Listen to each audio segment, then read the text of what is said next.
Breaking చూస్తున్నాం. ఆంధ్రప్రదేశ్లో శాంతి భద్రతల పరిస్థితిపై ప్రతిపక్ష నేత జగన్ కాసేపట్లో రాష్ట్ర గవర్నర్ నరసింహన్కు ఫిర్యాదు చేయనున్నారు. జగన్ సారథ్యంలోని పార్టీ ప్రతినిధుల బృందం రాజ్భవన్లో గవర్నర్తో భేటీ కానుంది. పోలింగ్ ముగిశాక తమ పార్టీ వారిపై, తమకు ఓట్లేసిన సాధారణ ప్రజలపై టీడీపీ వర్గీయులు దాడులకు దిగుతున్నారంటూ గవర్నర్కు ఫిర్యాదు చేయనుంది. రాష్ట్రంలో టీడీపీ పాలనా తీరుపై కూడా గవర్నర్ దృష్టికి తీసుకెళ్లనుంది.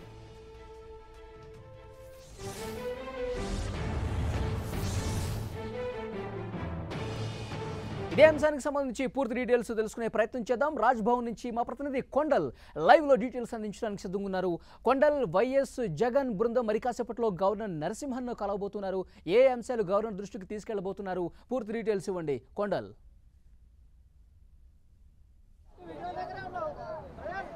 మళ్ళీ మొత్తానికైతే ఆంధ్రప్రదేశ్లో ఎన్నికల రోజు నుంచి తర్వాత జరిగిన పరిణామాలు, అధికార ప్రతిపక్షాల మధ్య కొనసాగుతున్న దాడులు, ప్రతిదాడులు అనుకోండి, విమర్శలు, వీటన్నింటికి సంబంధించిన పంచాయతీ ఇప్పుడు రాజ్భవన్కి చేరిందని చెప్పుకోవచ్చు.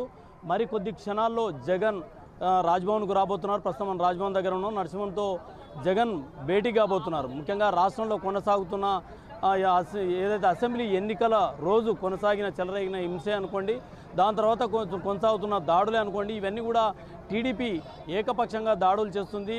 ప్రధాన ప్రతిపక్షంగా ఉన్న తమను పై రాజకీయంగా అణిచేసేందుకే ఇలాంటి ప్రయత్నాలు చేస్తుందని చెప్పి జగన్ భావిస్తున్నారు. దీనిలో భాగంగానే ఏదైతే మొన్న అసెంబ్లీ ఎన్నికల్లో సత్తెనపల్లి, గురజాల, నరసరావుపేట ఆ 3 అసెంబ్లీ నియోజకవర్గాల్లో జరిగిన హింసే అనుకోండి, దాని తర్వాత అనంతపూర్, అదేవిధంగా గుత్తి, డోని ఈ ప్రాంతాల్లో జరిగిన దాడులే అనుకోండి, వైసీపీకి సంబంధించిన నేతలు చనిపోయారు హింసలో. వీటన్నింటి పట్ల ఇప్పటికే వైసీపీ ఒక నిజ నిర్ధారణ కమిటీ వేసింది. దాంట్లో టీడీపీ అక్రమాలు బయటపడ్డాయని చెప్పి వైసీపీ నేతలు చెప్తున్నారు.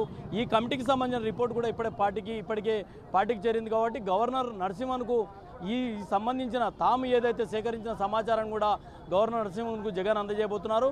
ముఖ్యంగా ఈ హింస వెనకాల టీడీపీ కావాలని రాజకీయ కుట్రతోనే హింస కొనసాగిస్తుంది. ఈ హింస ద్వారా వైసీపీని లేకుండా చేయాలన్నదే చంద్రబాబు వ్యూహంగా కనిపిస్తుందన్న ప్రధానంగా వైసీపీ ఆరోపిస్తుంది. దీనిలో భాగంగానే జగన్ నేతలతో మరి కాసేపట్లో ఇక్కడికి రాబోతున్నారు. నరసింహన్తో భేటీ కాబోతున్నారు. ఈ అన్ని అంశాలను గవర్నర్ దృష్టికి తీసుకెళ్లడం, అదేవిధంగా ప్రస్తుతం అసెంబ్లీ ఎన్నికల ఫలితాలు మే 23న రావాల్సింది. అప్పటిదాకా ఇదే టీడీపీ కొనసాగిస్తే ఇలానే దాడులు కొనసాగిస్తుంది. ఇది పూర్తిగా అక్రమాలకు పాల్పడే అవకాశం ఉంటుంది. కాబట్టి తక్షణమే చంద్రబాబు ప్రభుత్వాన్ని బర్తరఫ్ చేయాలని చెప్పి జగన్ కోరబోతున్నారు. ఈ మొత్తానికి పంచాయతీ ఏపీ అంటే టీడీపీ, వైసీపీల మధ్య కొనసాగుతున్న పంచాయతీకి గవర్నర్ ఎలాంటి ముగింపు ఇస్తారన్నది చూడాల్సి ఉంటుంది. ఏదేమైనప్పుడు కూడా ఇప్పటికే రాష్ట్రంలో అనేక దాడులు కొనసాగుతున్నాయి. టీడీపీ, వైసీపీ రెండు వైరు వర్గాలుగా దాడులు కొనసాగుతున్న పరిస్థితి. ముఖ్యంగా నరసరావుపేట, అదేవిధంగా సత్తెనపల్లి, గుడిజాల్లో నరసరావుపేటలో కోడెల శివప్రసాద్ స్పీకర్గా ఉన్న కోడెల శివప్రసాద్పై దాడుల్లో టీడీపీ, వైసీపీ కావాలని కుట్రతో దాడులు చేసిన టీడీపీ ఆరోపిస్తుంది. అయితే ఇవన్నీ కూడా కావాలని టీడీపీ రెచ్చగొట్టే విధంగా చేస్తూ వైసీపీని బదనాం చేసే ప్రక్రియలో భాగంగానే ప్రచారం చేస్తుందని చెప్పి వైసీపీ భావిస్తుంది. మొత్తం ఈ పరిణామాలన్నింటిపైన తాము నిజా నిర్ధారణ కమిటీని వేశాం. ఆ కమిటీ రిపోర్ట్ను కూడా ఇప్పటికే జగన్ తీసుకున్నారు. దాంట్లో టీడీపీ ఎక్కడెక్కడ ఏ విధంగా దాడులకు పాల్పడింది, దీని వెనకాల ఉన్న కుట్ర కోణం ఏంది, వీటన్నింటి సంబంధించిన ఆధారాలను జగన్ సేకరించాలని చెప్తున్నారు. ఈ రిపోర్టుకు సంబంధించి జగన్ మరికొద్దిసేపట్లో గవర్నర్ నరసింహన్కు అందజేయబోతున్నారు. అదేవిధంగా తక్షణమే ఏపీలో శాంతి భద్రతలు పూర్తిగా క్షీణించాయి. కాబట్టి ఎన్నికల ఫలితాల నాటికి చంద్రబాబు ప్రభుత్వాన్ని కొనసాగించినట్టయితే ఈ దాడులు మరింత ఉధృతమయ్యే అవకాశం ఉంది. మరోవైపు అధికారులపైన చంద్రబాబు నిందిస్తూ వస్తున్నారు. మొత్తం చూసుకుంటే శాంతి భద్రతలు సన్నగిలిన పరిస్థితి ఉంది. కాబట్టి తక్షణమే చంద్రబాబు ప్రభుత్వాన్ని బర్తరఫ్ చేయాలని చెప్పి జగన్ నరసింహన్ కోరబోతున్నారు. వలి థ్యాంక్ యూ కొండ. మరి కాసేపట్లో జగన్ రాబోతున్నారు. ఇప్పుడే జగన్ కాన్వాయ్ కూడా రాజ్భవన్కు చేరుకుంది.